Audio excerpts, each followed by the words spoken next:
Welcome to Samba Samba. Enjoy the video.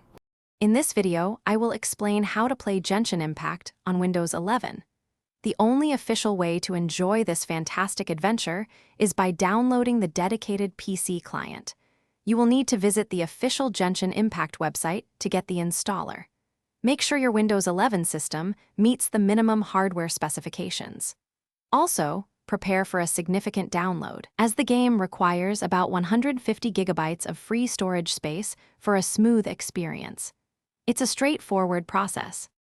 Once you have downloaded the installer, the next step is to run it. It is highly recommended to run the installer as an administrator to ensure all necessary permissions are granted. Simply follow the clear on-screen prompts to guide you through the process. You can choose your preferred installation directory, but the default location usually works well. The installation might take several minutes, so please be patient while it completes. After the installation is complete, you are ready to launch Genshin Impact. You can find the game's shortcut on your desktop or in your Start menu. Upon launching, you will be prompted to log in.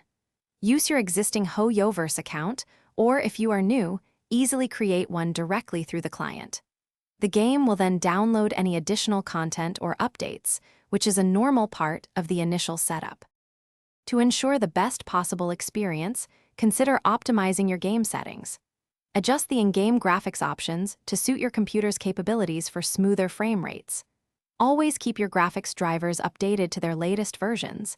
This is crucial for performance. Additionally, closing any unnecessary background applications will free up system resources, allowing Genshin Impact to run more efficiently. Enjoy your adventures in Teyvat. Thanks for watching. Consider subscribing if we helped you.